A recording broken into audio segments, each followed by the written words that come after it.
ஆமென்.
உன் முழு இதயத்தோடு உன் கடவுளாகிய ஆண்டவரிடம் அன்பு கூறுவாயாக. இடைச்சட்டம் நூலிலிருந்து வாசகம் 6ஆம் அதிகாரம் 4 முதல் 13 வரை. மோசே மக்களை நோக்கி கூறியது, இஸ்ரவேலே செவிகொடு, நம் கடவுளாகிய ஆண்டவர் ஒருவரே ஆண்டவர். உன் முழு இதயத்தோடும் உன் முழு உள்ளத்தோடும் உன் முழு ஆற்றலோடும் உன் கடவுளாகிய ஆண்டவரிடம் அன்பு கூறுவாயாக. இன்று நான் உனக்கு கட்டளையிடும் வார்த்தைகள் உன் உள்ளத்தில் இருக்கட்டும். நீ அவற்றை உன் பிள்ளைகளின் உள்ளத்தில் பதியுமாறு சொல். உன் வீட்டில் இருக்கும் பொழுதும் உன் வழி பயணத்தின் போதும் நீ படுக்கும் போதும் எழும்போதும் அவற்றை பற்றி பேசு. உன் கையில் அடையாளமாக அவற்றை கட்டிக்கொள். உன் கண்களுக்கிடையே அடையாள பட்டமாக அவை இருக்கட்டும்.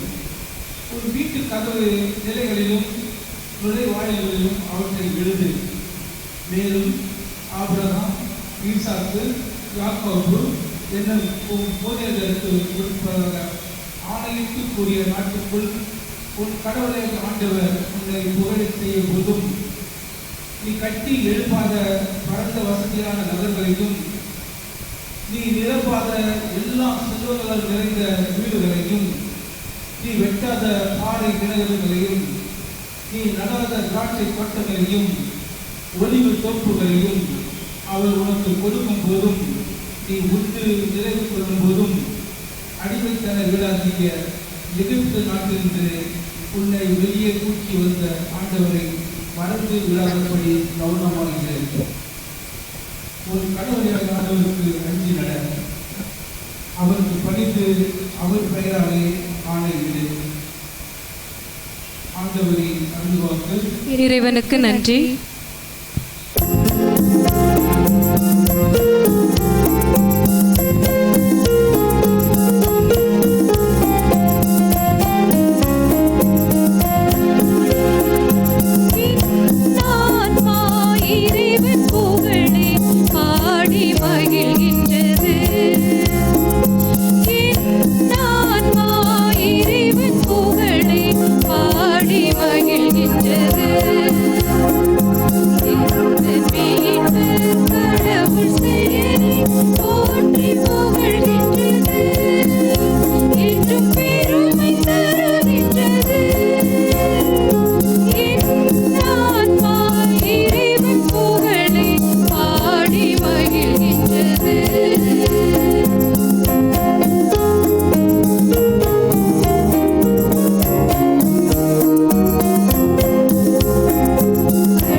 இறைவன் புகழை பாடி மகிழ்கின்றது.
மேலும் உங்களுக்குள்ளே பெரியவராக எண்ணப்பட வேண்டியவர் யார் என்ற விவாதம் அவர்களிடையே எழுகிறது.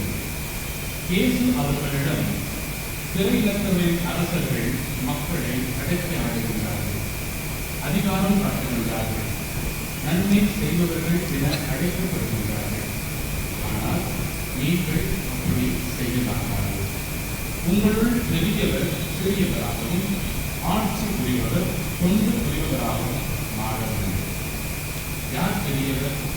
பந்தியில் அமர்ந்திருப்பவரா அல்லது பணிபடி புரிபவரா? பந்தியில் அமர்ந்திருப்பவர் அல்லவா? நான் உங்கள் நடுவில் பணிபடி புரிபவனாக இருக்கிறேன். நான்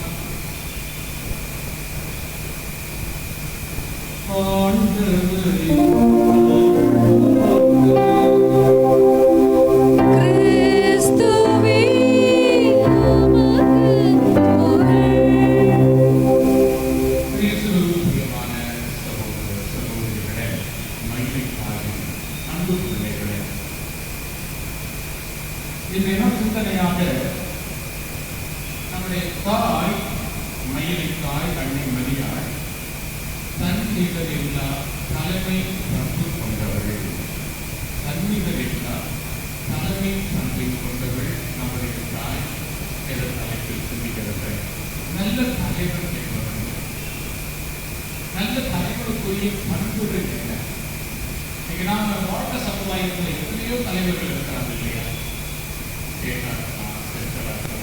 யாரையும் சுற்றி காட்டுவது கிடையாது. பொதுவாக ஆளுகின்றவர்களாக இருக்கலாம் அல்லது வீட்டில் ஆளுகின்றவர்களாகவும் இருக்கலாம்.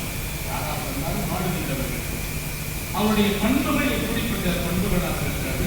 நல்ல தலைவராக கல்வியாக அவர்கள் இருக்கிறார்களா என்ற ஒரு கேள்வியை நாம் கேட்டு பார்த்தோம் என்று சொன்னால் நிச்சயமாக நமக்கு தெரியும். ஒருத்தர் வாசக போது அவருடைய ஆளுமை தன்மையை வைத்து பார்க்கிற போது அவர் நல்ல தலைவனா, நல்ல கல்வியா, கெட்ட தலைவனா, கெட்ட கல்வியா என்பதை நாம் அறிந்து கொள்வோம். என்ன வெளியே சொல்ல முடியாம பயந்து கொண்டிருப்போம். விஷயம் நம்ம வாழணும் இல்லையா? அதனால வெளியே சொல்ல மாட்டோம். ஆனாலும் நமக்கு தெரியும் நல்ல தலைவருடைய பண்புகள் என்ன என்று. இப்ப இயேசு கூறுகின்ற இந்த லட்சையின் பிரகாரம் பார்க்கின்ற போது, எவன் பணிவிடை புரிகிறானோ அவனே நல்லவன். எவன் பணிவிடை புரிகிறானோ, அதைத்தான் ஆண்டவர் சொன்னார். நான் பணிவிடை பெறுவதற்கு அல்ல, மாறாக பணிவிடை புரிய வந்தேன். அப்ப நல்ல தலைவருக்குரிய பண்புகளை கொண்டவர் இயேசு. அந்த இயேசுவை கொண்டு வந்த மரியாளும் அதே பண்புகளோடு தான் பணிபுரிந்தார். அப்ப நல்ல தலைவர் என்றால் இயேசு நமக்கு ஒரு அற்புதமான ஒரு இலக்கணத்தை கொடுக்கின்றார். பணிவிடை புரிபவனே நல்ல தலைவன், பணிவிடை பெறுபவன் அல்ல. நான் சொன்னது போல இந்த சமுதாயத்திலே வழக்கமாக தெரியும், ஒவ்வொரு கட்சி தலைவர்களும் தேர்தல் விளக்கம் செய்வாங்க இல்லைங்களா? அதை செய்வோம், இதை செய்வோம், பல பேர் செய்வாங்களான்னு தெரியாது. செய்கிற தலைவர்களும் இல்லைன்னு சொல்ல முடியாது. ஆனால் பலவே சொன்னவற்றை செய்யவில்லை என்று புலம்பிக் கொண்டிருக்கின்ற எல்லா நாடுகளிலும் இது ஓடிக்கொண்டிருக்கிறது. அப்படி பார்க்கின்ற பொழுது நல்ல தலைவர்கள் சொல்வதை செய்கின்றார்கள். அவங்களுக்கு நான் ஓனாய் உழைப்பேன், வெறுப்பாய் செய்வேன், இப்படியெல்லாம் பல கவர்ச்சிகரமான வாசகங்களை சொல்லுவாங்க. நம்ம பார்த்து நினைக்கிறோம், பரவாயில்ல, ஒரு மாற்றம் வரட்டுமே, போட்டுவிடலாம் என்று நினைக்கிற மக்கள் வந்து அந்த ஒரு பாடம் தெரியும். அக்கறைக்கு இக்கரை பச்சை அப்படிங்கிறது மாதிரி எல்லாம் காணல் நீர் மாதிரி தோன்றும். ஆனால் உண்மையாக வாழ்ந்து பார்க்கின்ற போதுதான் உண்மையில் இதுக்கு அவ்வளவு பெற்றது சொல்லக்கூடிய எண்ணங்களும் வரலாம். ஆக தேர்தலின் சமயத்தில் வாக்குறுதிகள் பல கொடுப்பதும், தேர்தல் முடிந்த பிறகு அவற்றை செய்யாமல் போகிற தலைவர்களும் நடத்திகளை வாழ்ந்து கொண்டுதான் இருக்கிறார்கள். நாம் யாரையும் இந்த கட்சியும் குறிப்பிட்டு சொல்ல வேண்டிய தேவையில்லை. பொதுவாக இது அரசியல் கட்சிகளுக்கு மட்டுமல்ல, சாதாரண தேர்தலாக இருக்கலாம், குடும்பத்தில் உள்ளவர்களாக கூட இருக்கலாம். பல்வேறு நிலையில் தலைமை பொறுப்பை ஏற்றுக்கொள்கின்றவர்கள் இப்படியெல்லாம் செய்வோம் என்று திட்டம் தீட்டுகின்றவர்கள் அந்த திட்டத்தின்படி வாழுகின்றார்களா என்பது ஒரு கேள்விக்குறியாக இருக்கிறது. இப்ப நல்ல தலைவர் அவர்களுடைய பண்புகள் என்ன? நல்ல தலைவன், நல்ல தலைவர் அவர்களுக்குரிய பண்புகள் என்ன? குறிப்பாக 2 பண்புகளை மட்டும் பார்ப்போம். ஒன்று, ஒருங்கிணைக்கின்ற பண்பு. எல்லோரையும் ஒன்று சேர்க்க வேண்டும், அதுதான் முக்கியமான பண்பு. அந்த ஒருங்கிணைக்கும் பண்பு எவரிடம் இல்லையோ அந்த கட்சியோ அந்த குடும்பமோ ஒன்று சேராது. கூட்டு குடும்பங்கிறது ஏற்கனவே பல குடும்பங்கள் இல்லைங்களா? அன்னைக்கு கூட்டு குடும்பம் ஒற்றுமையாக இருந்தார்கள். இன்னைக்கு ஒத்து வராத சாமி சொல்லுவீங்க, அது வேற விஷயம். ஆனால் கூட்டாக இருக்கின்ற பொழுது அதனுடைய தன்மையே அல்லாமையானது. எல்லோரையும் அனுசரித்து போகிற பண்புகளை சின்ன பிள்ளையிலிருந்து பெரியவர்கள் வரை கற்றுக்கொள்வார்கள். இன்னைக்கு எல்லாமே சிங்கிள் சைல்டு, அதனால ஒருவரோட இல்லாம போயிடும். நமக்கு மாமா அக்கா தங்கச்சி பொழுதியா நாத்துனா எத்தனை உறவுகள் இருக்கு. வரும்போது அதெல்லாம் இருக்காது.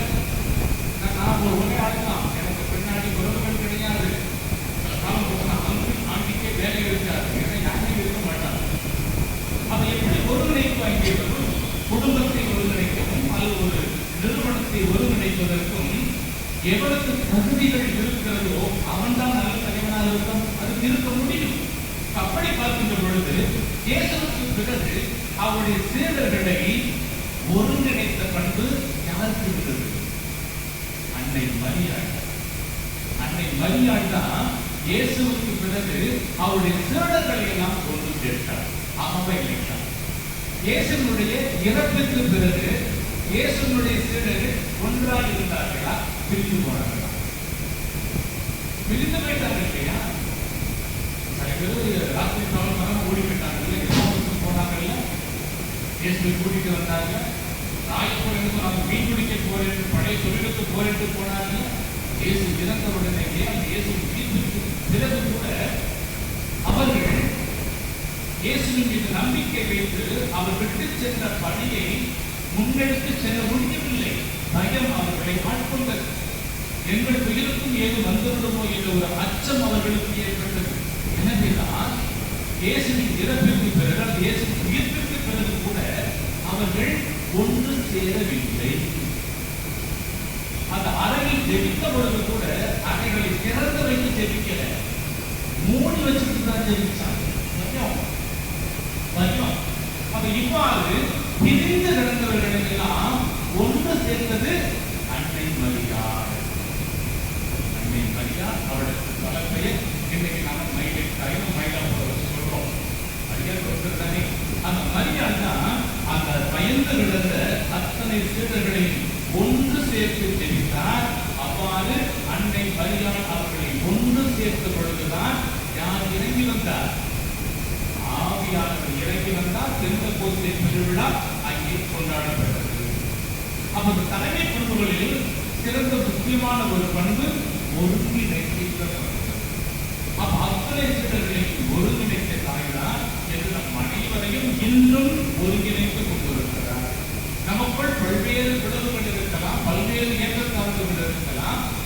ஜாதியாலோ, மதத்தாலோ, மொழியாலோ, நிறத்தாலோ, படிப்பாலோ, பணத்தாலோ, பதவியாலோ பல பிளவுகள் இருந்தாலும் எல்லோரையும் ஏதோ இந்த வளாகத்திலே அமர்த்தி வைத்திருக்கின்றவள் அந்த தாய் தான் அன்பிற்குரியவர்களே.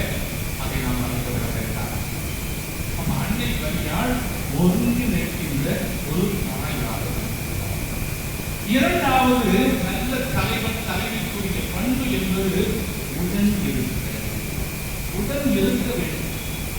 வழி நடத்துவது மட்டுமல்ல, முன்னின்று வழி நடத்த வேண்டும். நம்ம பல மக்களை முன்னால போக வச்சுட்டு அந்த பின்னால வருவாங்க. அடிபட்டு நீ வர மரியாள் எல்லா வேளையிலும் உடன் இருந்துதான் எந்த காரியத்தை செய்தாள் என்பதைத்தான் நாம் பார்க்கிறோம். ஒன்று கூடி விட்டு என் வேலை முடிந்து விட்டது என்று ஓடி போவது அல்ல. நீங்க பார்த்துருங்க, நான் அப்புறம் வர்றேன் என்று ஓடி போய் வெளிவதல்ல. நல்ல தலைவர் தலைவிக்குரிய பற்று இறுதி வரையில் நான் உங்களோடு இருப்பேன், உங்கள் முன்னிலையில் இருப்பேன், உங்களுக்கு முன்னால் இருப்பேன், உங்களை வழிநடத்துவேன் என்று சொல்லி அந்த தன்னிடம் ஒப்படைக்கப்பட்ட மந்தையாக இருக்கலாம், மக்களாக இருக்கலாம், அவர்களோடு உடன் இருந்து ஒரு சக்தியை, வலிமையை கொடுக்கின்றவர் யாரோ அவர்கள் தான் உண்மையான நல்ல தலைவர்கள் கண்டிருக்கின்றவர்கள். இப்ப அன்னை மரியாள் தூயாவி வருகின்ற வேளையில் இருந்து கடைசி வரையிலும் அந்த சீடர்களோடு நம்மோடும் இருந்து உடல் இருப்பை வெளிப்படுத்திக் கொண்டிருக்கிறார். அதனாலதான் பார்க்கிறோம், லூர்து நகராக இருக்கலாம், பாத்திமா நகராக இருக்கலாம், வேளாங்கண்ணியாக இருக்கலாம், எல்லா திருத்தலங்களிலும் அவள் தன்னுடைய உடல் இருப்பை வெளிப்படுத்திக் கொண்டே இருக்கிறார். ஏராளமான மக்களை இழுத்துக் கொண்டிருக்கிறார். கிறிஸ்துவை அறியாதவர்கள் கூட தாயின் திருத்தலம் நாடி வருகிறார். இந்து மக்கள், இஸ்லாமிய மக்கள், நம்மை விட்டு பிரிந்து போனவர்கள் கூட தாயின் சன்னிதானத்திற்கு வருவதை நாம் பார்க்கிறோம். காரணம் என்ன? அவர்களும் தங்களுடைய வாழ்க்கையில் இந்த தாயின் உடனிருப்பை உணர்ந்திருக்கின்றார்கள். அந்த உணர்வின் வெளிப்பாடுதான் அவர்களையும் அந்த தாயின் இல்லத்திற்கு அழைத்து வருகிறது. இந்த தாயின் உடனிருப்பை நம்முடைய வாழ்க்கையில் நாம் உணர்ந்திருக்கிறோமா? அன்னை மரியாள் அவர்களோடு இணைந்து செயல்படுவதை பார்க்கிறோம். அவள் ஒரு அதிகாரி போல செயல்படவில்லை. மாறாக ஆண்டவர் இயேசு திரும்ப வருகின்ற வரையிலும் நான் உங்களோடு இருப்பேன் என்று இயேசு சொன்ன வார்த்தையை போல இவளும் அவர்களோடும் நம்மோடும் கூட இருந்து நம்முடைய மீட்பு பயணத்திலே, விண்ணக வாழ்வை நோக்கிய அந்த நம்பிக்கையின் திருப்பயணத்திலே அவள் பங்கெடுப்பதை நாம் பார்க்கலாம். அன்பிற்குரியவர்களே, இதுதான் நல்ல தலைமைக்குரிய பண்புகள். ஒருங்கிணைத்தலும் உடனிருக்கும். அதைத்தான் நம்முடைய தாய் அன்றிலிருந்து இன்று வரைக்கும் செய்கிறது. அதைத்தான் நம்முடைய மையம் தாய் செய்கிறது. எத்தனையோ அற்புதங்கள் இந்த தாயினுடைய பரிந்துரையாக நடந்திருக்கின்றன. எத்தனையோ ஆசீர்வாதங்களை நீங்கள் பெற்றிருக்கிறீர்கள். காரணம், நீங்கள் அவளோடு இருக்க, அவள் உங்களோடு இருக்கிறார், நம் அனைவரோடு இருக்கிறார், நம்மை வழிநடத்திக் கொண்டிருக்கிறார். எனவேதான் இந்த தாயின் முன் மாதிரியாக நாம் நம் மனதில் கொண்டு இவளை போல வாழ்கிறோம். அந்த குடும்பத்தை ஒருங்கிணைப்பது. எவ்வளவோ மனக்கருத்து வேறுபாடுகள் இருக்கலாம், மனக்கசப்புகள் இருக்கலாம். அதையெல்லாம் ஒருவரும் தள்ளி வைத்துவிட்டு அவர்களை மன்னித்து ஏற்றுக்கொள்ளக்கூடிய மனப்பக்குவம் நமக்கு இருக்க வேண்டும். அதனைத்தான் அன்னை மரியாள் செய்தார். எலிசபெத்துக்கு உதவி செய்த போதாக இருக்கலாம், ஆனால் ஒரு திருமணமாக இருக்கலாம். அவள் தன் உடலிருப்பை அவள்தான் வெளிப்படுத்துகின்றார். தன் மகன் தன்னோடு இருப்பதை உணர்ந்தவள் முதல் புதுமையை செய்வதற்கு உறுதுணையாக இருந்தது அன்னை மரியாள். அவளுடைய உடல் இருப்பு கவலைப்படாத, இந்த துன்பங்கள் இருந்து கடந்து போய்விடும், இது மகிழ்ச்சியான ஒரு திருமணமாக மாறும் என்று மாற்றி காட்டியவள் நம்முடைய தாய் மரியாள். அவளுடைய உடல் இருப்பை நாம் எப்பொழுதும் வைத்துக் கொள்ள வேண்டும். எந்த நிகழ்வாக இருந்தாலும் மரியாதை கூட வைத்துக் கொள்வோம். அவள் நமக்காக நம்மளுடைய குறைகளை எல்லாம் நிவர்த்தி செய்து அங்கே மகிழ்ச்சியை கொடுக்கின்ற தாயாக நம் மயிலை தாய் இருக்கிறாள் என்பதுதான். எனவே அப்பேற்பட்ட தாயின் திருத்தலம் நாடி கொண்டிருக்கின்றனர். அன்னை தெரசாள் கூறுவாள், கடமையை செய்தல் இந்த உலகை மேன்மையுறச் செய்ய நம் கையில் கொடுக்கப்பட்ட ஆயுதமாகும். தன் கடமையில் ஒரு குறையும் வைக்காமல் நிறைவாக அன்னை மரியாள் செய்து முடித்ததை நாம் உணர்கின்றோம். அதைத்தான் அன்னை தெரசா தன் வாழ்க்கையில் செய்து காட்டினார். கடமையை செய்து இந்த உலகை மேன்மையுறச் செய்ய நம் கையில் இறைவன் கொடுத்த அற்புதமான ஒரு ஆயுதம் என்று கூறுகிறார். கடமையை செய்து பல உண்மைகளை கற்றுத்தரும் பாடசாலை என்கிறார் ரஸ்கின் என்பவர். இவர்கள் கூறுவது போல அதைவிட மேலாக தன் கடமையை சிறப்பாக செய்தவர்கள் நம்முடைய தாய். அவளின் பிள்ளைகளாகிய நாம் அவளை போல நமக்கு கொடுக்கப்பட்ட கடமைகளை முழுமையாக செய்வதன் மூலம் நாம் மரியாதைக்கு ஏற்ற பிள்ளைகளாக, இறைவன் இயேசுவுக்கு ஏற்ற சகோதரர்களாக நாம் உண்மையில் மாற முடியும்.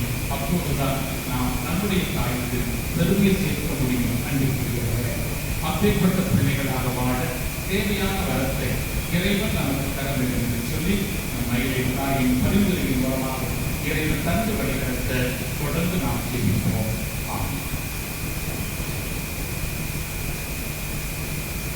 அனைவர்களுக்கு நம்முடைய தீமைகளை எடுத்து வைப்போம். மயிலை தாயை நம்பி வருகிற ஒருவரையும் அவர் ஒருபோதும் கைவிடுவது கிடையாது. எனவே இந்த உண்மையை உணர்ந்த நாம் எந்தெந்த நியாயமான தேவைகளை நாம் உள்ளத்தில் வைத்துக் கொண்டிருக்கிறோமோ அதை வெளிப்படுத்துவோம். மரியாள் தன் மகனுக்கு கருத்து பேசி நமக்கு தேவையான வரத்தை பெற்றுத்தர நன்றாகும்.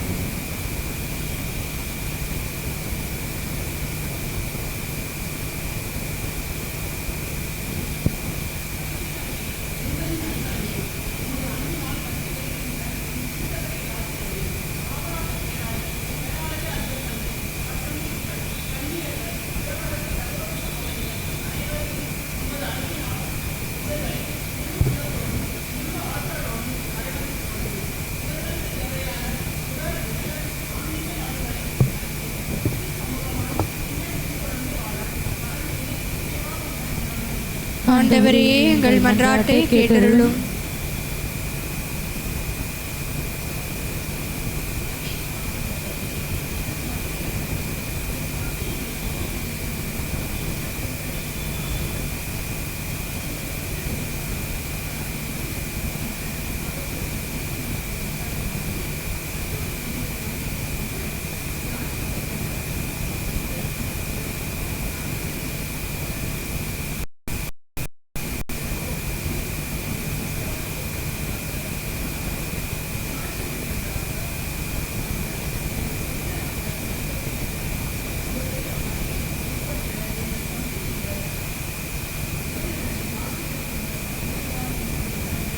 ஆண்டவரே, எங்கள் மன்றாட்டை கேட்டருளும்.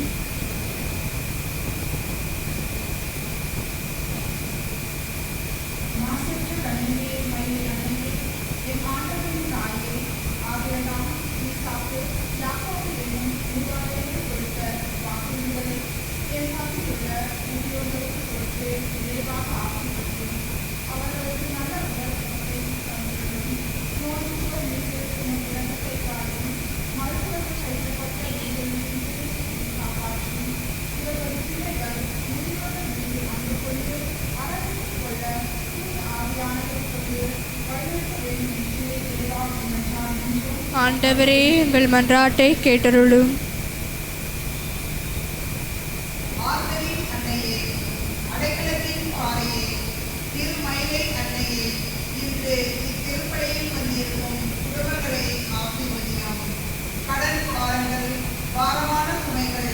வேதனைகள், அவமானங்கள், நிந்தைகள் இவற்றில் இருந்து சிக்கி தவிக்கும் குடும்பங்களை உமது கருணையால் உதவி புரியும்.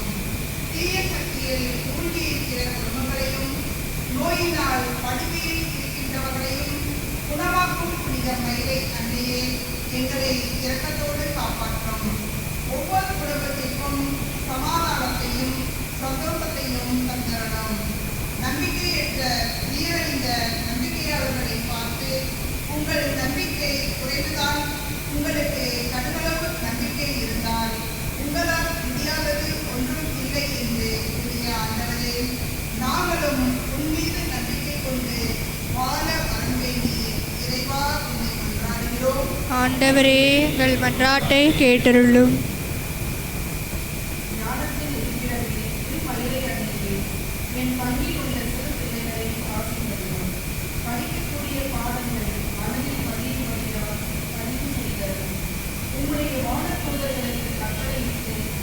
பிள்ளைகள் போகும் போதும் வரும் பொழுதும் பாதுகாக்கிறது. பிள்ளைகளுக்கு நல்ல உடல் சுகத்தை தந்தது. புனித தோமையாரின் கண்ணலுக்கும் ஆலயத்திற்கும் பெருமை சேர்த்த புனித மகிழை மாதாவை எங்கள் பிள்ளைகளையும் உமது பேரன்பால் பெருமை சேர்க்கிறது. நீர் அவற்றை உன் பிள்ளைகளின் உள்ளத்தில் பதியுமாறு சொல் என்று கூறிய கடவுளே, உம்முடைய வார்த்தையின்படி எங்கள் பிள்ளைகள் சிறப்பாக படித்து வாழ மரம் வேண்டி இறைவா உம்மை மன்றாடுகிறோம். ஆண்டவரே எங்கள் மன்றாட்டை கேட்டருளும். நம்முடைய தனிப்பட்ட தேவைகளுக்காக ஜெபங்களுக்கு கேட்டிருக்கின்ற இத்தனையும் பிள்ளைகளுடைய தேவைகளை நம்முடைய மயிலை தாயினுடைய பரிந்துரையால் அவர்கள் பெற்று தாய்க்கு எந்த பிரமாணத்திலும் பிள்ளைகளால் அவர்கள் வாழ செலுத்தால் சொல்லிப்போம். நம்மை ஆதரிப்பதற்காக நகர்களில் ஆளுநர்களுக்கு இன்னும் தேவையான ஞானம் அறிவு ஆற்றலை கொடுக்கவும் குடும்பத்தை காண்பவர்கள் தலைவர் அறிவிகள் சிறப்பாக குடும்பத்தில் உள்ளவர்களை அளவழைத்து ஒன்றிணைத்து உடலிலிருந்து ஒரு நல்ல குடும்பத்தை கற்று எழுத்து அவர்களுக்கு தேவையான கருத்தை தரவு நாம் வழியை சிந்திப்போம்.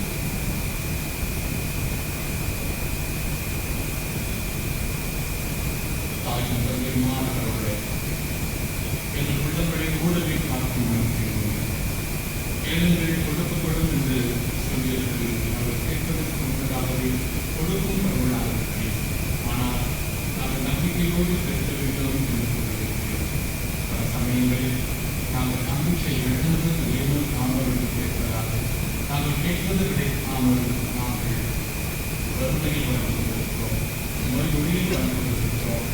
இவர்களுடைய அன்பு தாய் நம்மோடு எப்போதும் இணைந்து ஒன்றிணைந்து வாழ்வது போல அனைத்தையும் பெற்றுக்கொண்டது போல நாங்களும் உம்மோடு இணைந்து வாழ தேவையான நாங்கள் கேட்ட மன்றாட்டுகளையும் இன்னும் உள்ளத்தின் ஆழத்தில் புதைந்து கிடக்கின்ற வெளிப்படுத்த முடியாத எண்ணங்கள் ஏற்றங்கள் கனவுகள் ஆசைகள் அனைத்தையும் கேட்டு எங்கள் ஒவ்வொருவரையும் மகிழ்ச்சியின் பிள்ளைகளாக மாற்ற ஜபங்களையெல்லாம் எங்கள் ஆண்டவராக கிறிஸ்து வழியாக உண்மை காத்து மன்றாடுகின்றோம். ஆமென்.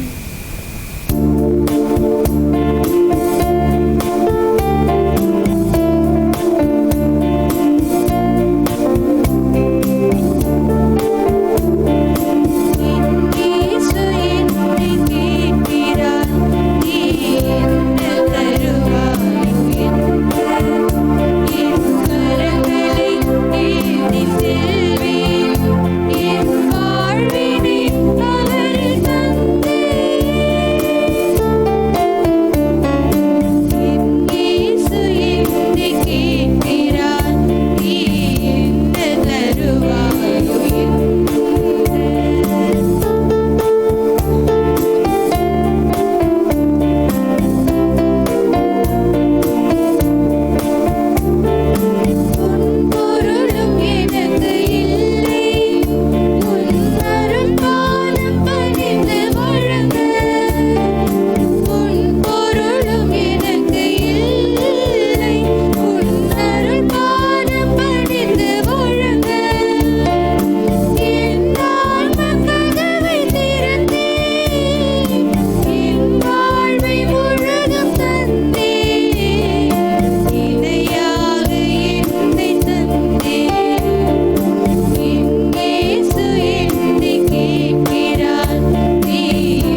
ஆண்டவர் தமது பெயரின் புகழ்ச்சிக்காகவும் மாட்சிக்காகவும் தமது நன்மைக்காகவும் புனித திருவை அனைத்து நலனுக்காகவும் உமது கையிலிருந்து பலியை ஏற்றுக்கொள்வாராக.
வாழ்தரும் அப்பத்தையும் மீட்பளிக்கும் கிண்ணத்தையும் உமக்கு கொடுக்கிறோம். உம் திருமண் நின்று உமக்கு ஊழியம் புரிய தகுந்தவர்கள் என எங்களை ஏற்றுக்கொண்டு எனவே உமக்கு நன்றி செலுத்துகிறோம். மேலும் கிறிஸ்துவின் உடலிலும் இரத்தத்திலும் பங்கு கொள்ளுகின்றன தூய ஆவியார் ஒன்று சேர்க்க வேண்டும் என உம்மை தாழ்மையுடன் கொண்டாடுகின்றோம். ஆண்டவரே, உலகெங்கும் பரவியிருக்கும் ஒரு திரு அவையை நினைவு கூறுங்கள். எங்கள் திருத்தந்தை லியோ, எங்கள் பேராயர் சார்ஜ், எல்லா திரு நிலையினர் ஆகிய அனைவரோடும் உமது திரு அவை அன்பில் நிறைவு பெறச் செய்கிறது. உயிர்ப்பெழும் எதிர்நோக்குடன் உயிர் கொள்ளும் எங்கள் சகோதர சகோதரிகளை இறந்தோர் அனைவரையும் இரக்கத்துடன் நினைவு கூர்ந்து ஒரு திருமுக வழிகளுள் ஏற்றிடம் எங்கள் அனைவரும் மீது நிறுத்தமாக கடவுளின் கண்ணின் தாயாரான புனித மரியாதை, அவருடைய கணவரான புனித யோசேப்பு, புனித திருத்தூதர்கள், இவ்வுலகில் உமக்கு உகந்தவராய் இருந்தோர் ஆகிய புனித அனைவருடனும் நாங்கள் வரை வாழ்வில் பங்கு கொள்ளும் தகுதியற்று உம் திருமகன் இயேசு கிறிஸ்து வழியாக உம்மை புகழ்ந்தேற்றும் வரம் அருள உம்மை மன்றாடுகிறோம்.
வாழுகின்ற பெருவர்களே, கலந்து கொள்ள வந்திருக்கின்ற ஒவ்வொருவரையும் பேசுகிறோம். ஆண்டவரே, நீர் என் இல்லத்தில் எழுந்தருள நான் தகுதியற்றவள். ஆனால் ஒரு வார்த்தை மட்டும் சொல்லியருளும், எனது ஆன்மா நலமடையும். அன்பிற்கினியவர்களே, இது நற்கருணை வழங்கும் நேரம். தகுதியுள்ள கத்தோலிக்க கிறிஸ்தவர்கள் மட்டும் முன்வந்து பெற்றுக்கொள்ளவும். மற்ற மத சபைகளை சார்ந்த சகோதர சகோதரிகள் இருக்கும் இடத்திலே அமர்ந்து இறைவனை வேண்டுங்கள். நன்றி. Dear brothers and sisters, now it is time for receiving Holy Communion. We request only the Roman Catholic who have prepared themselves to take part worthily to come and receive the Holy Communion. Others, kindly remain in your place and worship the Lord in silence. Thank you.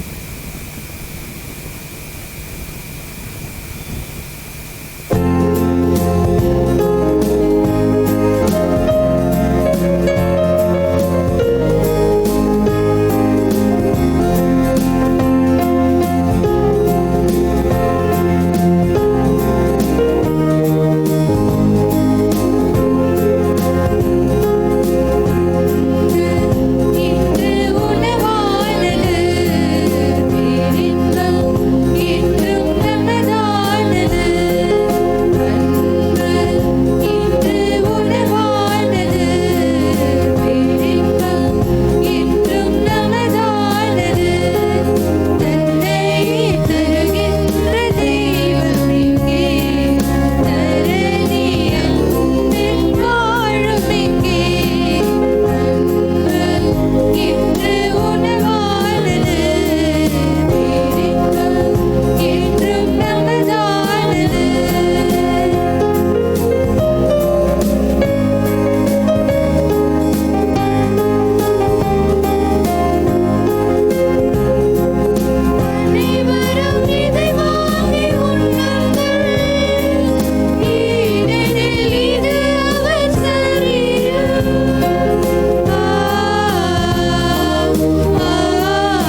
தந்தை மகன் தூய ஆவியின் பெயராலே ஆமென்.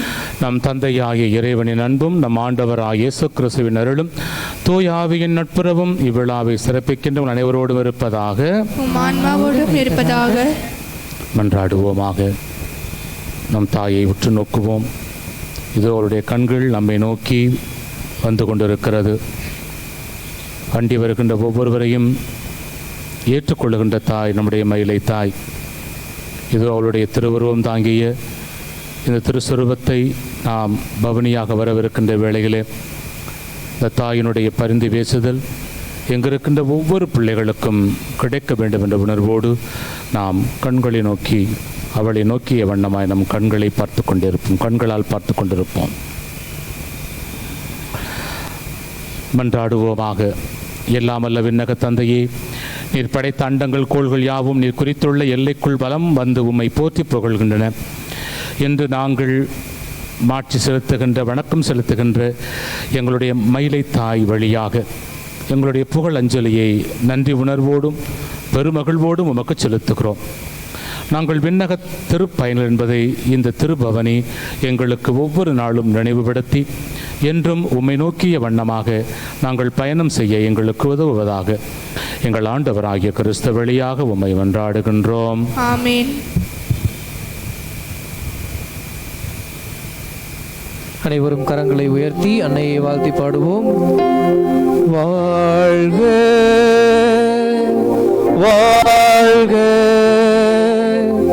வாழ்க மரியே, வாழ்க வாழ்க வாழ்க மரியே. முன்னதாக பீட சிறுவர்கள் சிலுவையினும் மெழுகுவர்த்தி ஏந்திய சிறுவர்கள் செல்ல, அதன் பின்னதாக இருவராக நாம் பக்தியோடு பவனியை மேற்கொள்வோம். பாடகர் குழுவினர் மன்றாட்டு மாலையினும் மாதாவின் பாடல்களையும் பாடிக்கொண்டிருப்பார்கள்.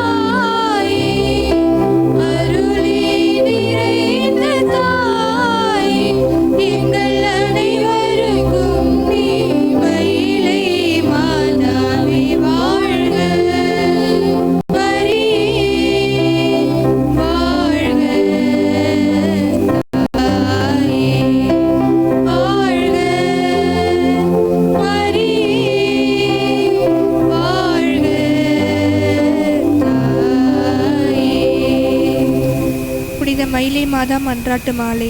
ஆண்டவரே இரக்கமாயிரும், ஆண்டவரே இரக்கம், கிறிஸ்துவே இரக்கமாயிரும், கிறிஸ்துவே இரக்கமாயிரும், ஆண்டவரே இரக்கமாயிரும், ஆண்டவரே இரக்கமாயிரும், கிறிஸ்துவே எங்கள் மன்றாட்டை கேட்டருளும், கிறிஸ்துவே எங்கள் மன்றாட்டை கேட்டருளும். எங்களை படைத்து பராமரிக்கின்ற விண்ணக தந்தையாகிய இறைவா, எங்கள் மேல் இரக்கமாயிரும். கருணையோடு எங்களை மீட்க வந்த சுதனாகிய இறைவா, எங்கள் மேல் இரக்கமாயிரும். எங்கள் துணையாளரான தூய ஆவியாம் இறைவா, எங்கள் மேல் இரக்கமாயிரும். நன்மையும் தூய்மையும் வல்லமையும் நிறைந்த மூவரி இறைவா, எங்கள் மேல் இரக்கமாயிரும். இறைவனின் தாயே எங்கள் மேல் இரக்கமாயிரும்.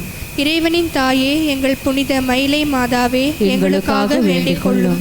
அழகுவியமாய் வீற்றிருக்கும் புனித மயிலை மாதாவே எங்களுக்காக வேண்டிக் கொள்ளும். பொன்னிறமாய் காட்சி தரும் புனித மயிலை மாதாவே எங்களுக்காக வேண்டிக் கொள்ளும். மங்காத பேரொளியாய் மயிலையிலே குடியிருக்கும் புனித மயிலை மாதாவே எங்களுக்காக வேண்டிக் கொள்ளும். அமைதியின் ஊற்றாய் அமர்ந்திருக்கும் புனித மயிலை மாதாவே எங்களுக்காக வேண்டிக் கொள்ளும். அழகான தோற்றமும் உருக்கமான முகமும் கொண்ட புனித மயிலை மாதாவே எங்களுக்காக வேண்டிக் கொள்ளும். ஆதரவற்றவர்களுக்கு நம்பிக்கையும் அடைக்கலமும் தரும் புனித மயிலை மாதாவே எங்களுக்காக வேண்டிக் கொள்ளும். அப்போஸ்தலர்களுக்கு வழிகாட்டியான புனித மயிலை மாதாவே எங்களுக்காக வேண்டிக் கொள்ளும். அணிக்குரிய அரவணைப்பை உணர்விக்கும் புனித மயிலை மாதாவே எங்களுக்காக வேண்டிக் கொள்ளும். எங்கள் துயரத்தில் ஆறுதலும் உற்ற துணையுமான புனித மயிலை மாதாவே எங்களுக்காக வேண்டிக் கொள்ளும். எங்கள் முன்னோர்களால் உரிமையோடு போற்றி வணங்கப்பட்ட புனித மயிலை மாதாவே எங்களுக்காக வேண்டிக் கொள்ளும். குடும்பங்களில் சமாதானமும்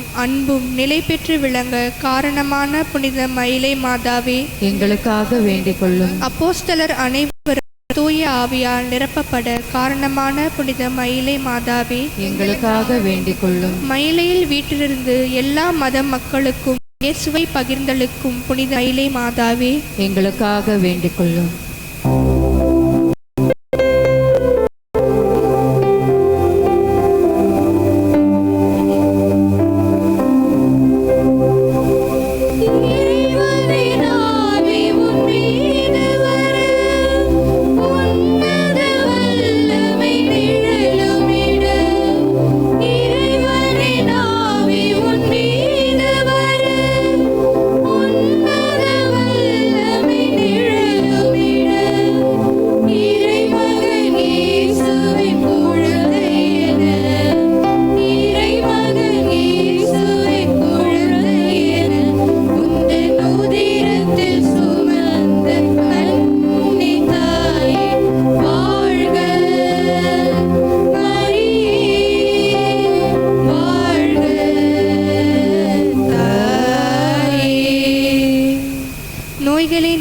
நற்சுகம் அளிக்கும் புனித மயிலை மாதாவே இறைவனின் விருப்பத்தை பொறுமையோடு ஏற்றுக்கொண்ட புனித மயிலை மாதாவே விண்ணுலக வரங்களை தாங்கி வாரி வழங்கிட தயங்காத புனித மயிலை மாதாவே எங்களுக்காக வேண்டிக் கொள்ளும். இறைவனின் அரும் செயல்களை எண்ணி தியானிக்கும் கோலத்தில் அமர்ந்திருக்கும் புனித மயிலை மாதாவே, எங்களுக்காக வேண்டிக் கொள்ளும். இயேசுவின் பாடுகளை எங்களுக்கு நினைவூட்டும் விதமாய் உருக்கமான தோற்றம் கொண்ட புனித மயிலை மாதாவே, எங்களுக்காக வேண்டிக் கொள்ளும். இரு கரங்கள் இணைத்தவளாய் இறைவனோடு எங்களை இணைக்க இணைவிடாது மன்றாடும் புனித மயிலை மாதாவே, எங்களுக்காக வேண்டிக் கொள்ளும். கற்பின் அணிகலனாயிருந்து கற்புக்கு களங்கம் வராமல் காத்திடும் புனித மயிலை மாதாவே, எங்களுக்காக வேண்டிக் கொள்ளும். உமது அன்பில் வாழும் மக்களை இன்றளவும் எல்லா இயற்கை சீற்றத்திலிருந்து காத்து வரும் புனித மயிலை மாதாவே, எங்களுக்காக வேண்டிக் கொள்ளும். உம்மை அதிகம் நேசித்த புனித தோமையாருக்கு ஆன்மீக பலமாயிருந்த புனித மயிலை மாதாவே,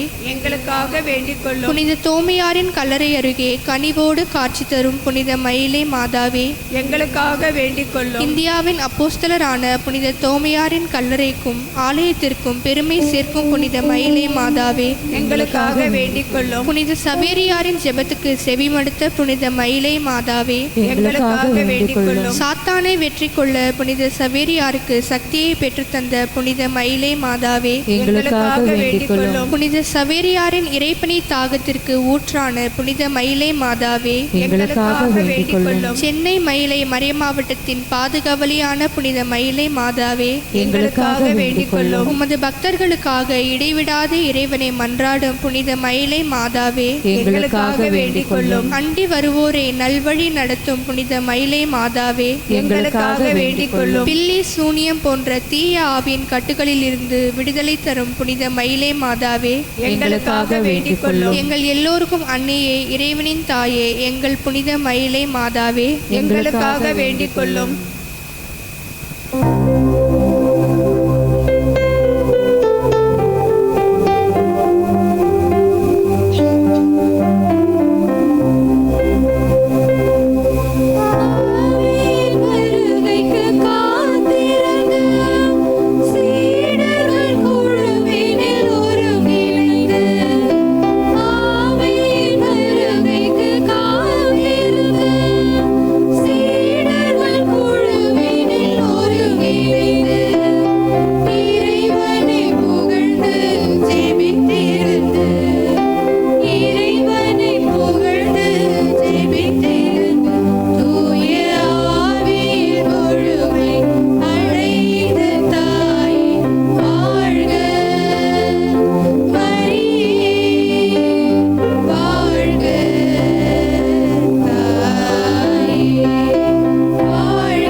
பாவங்களை போக்கும் இறைவனின் செம்மறியே, எங்கள் பாவங்களை பொறுத்தருளும்.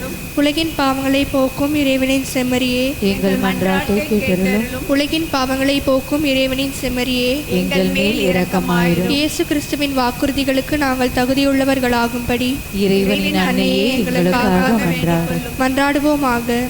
அம்மா, எங்கள் மயிலை மாதாவே, அளவற்ற கருணையும் அன்பும் பரிவும் கொண்டவளே, உமது அன்பை நாங்கள் அறியவும் உமது பரிந்துரையை நாங்கள் உணரவும் உமது திருமகன் எங்களுக்காக பட்ட பாடுகளை நாங்கள் தியானிக்கவும் உதவி புரியும்.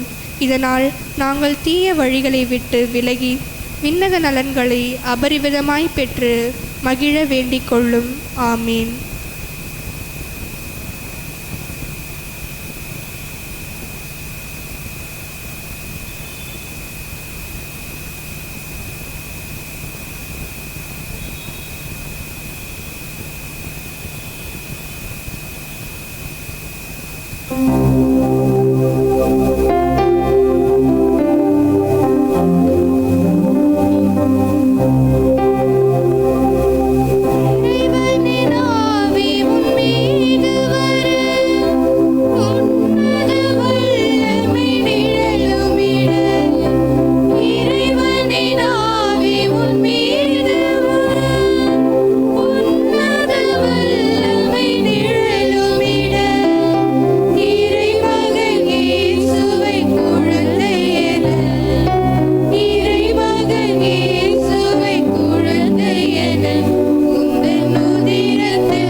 பக்தியாய் ஆராதனை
எத்தனையோ பேர் விடுதலை கிடைக்காதா, விடுதலை எங்கிருந்து வரும் என்று எண்ணிக் கொண்டிருக்கின்றோம். அவர்கள் தண்ணீர் கஷ்டம், உடல் சுகமில்லாத நிலை, பல்வேறு வேதனைகள், இவைகளிலிருந்து விடுதலை கிடைக்காதா, விடுதலை கிடைக்காதா என்று எண்ணிக் கொண்டிருக்கின்ற வேளையிலே ஏதோ நம்முடைய நற்கருணை நாங்கள் கொடுக்கிறார். எதிரேசராக நான் இருக்கிறேன், என்னை கேள்விவா என்று ஏதோ நான் உனக்கு சுகம் தர காத்துக் கொண்டிருக்கிறேன், உனக்கு உதவி செய்ய காத்துக் கொண்டிருக்கிறேன், மறந்து விட்டாயா என்று கேட்பதை நாம் உணர முடிகின்றதா இருக்கிறீர்கள்?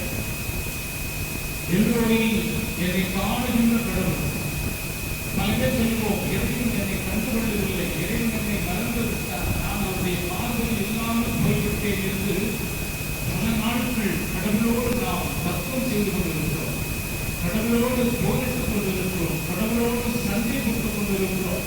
ஆலயத்திற்கு வரமாட்டேன், திருப்பதியில் பங்கெடுக்க மாட்டேன், என்னை புரிந்து கொள்ளவில்லை. ஏதோ சத்தையை பார்க்கிறார், நான் கடவுளை பார்க்க வேண்டும் என்று அவன் ஆர்வத்தோடு இருந்தார். ஒரு பாவியாக இருந்தவர், தன் பதவி பணம் எல்லாம் இருந்தாலும் நாம் இறைவனை காண வேண்டும் என்ற ஒரு ஆர்வத்திலே மரத்தின் மீது ஏறுகிறார். ஏனென்றால் அவனால் இறைவனை பார்க்க முடியவில்லை. எதையும் கூறுகிறது, அவன் புனிதமாக இருந்தார். புனிதம் இருப்பாரு. அதை நினைத்து அவன் கவலைப்படவில்லை என்று கூறுகிறார்கள்.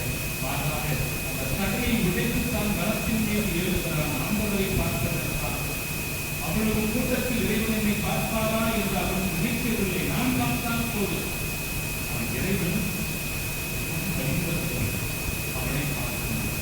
அவ்வளவு கூட்டத்திற்கு மத்தியிலும் அங்கே நிறுத்துகிறார், மேலே பார்க்கிறார், இறங்கி வா என்று நான் வீட்டில் தங்க வேண்டும் என்று கூறுகின்றார். இறைவன் நம்மை காணுகின்றவர்கள், என்னை காணவில்லை என்று யாரும் வருத்தப்பட வேண்டாம். இதோ நற்பொருளையாக நம் மத்தியில் எழுந்ததில் நீங்கள் ஒவ்வொருவரையும் பார்த்துக் கொண்டே இருக்கிற நம்மை கண்டு கொண்டிருக்கிறார். நீங்கள் படுகின்ற கஷ்டம், நீங்கள் படுகின்ற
இரண்டாவது மாநில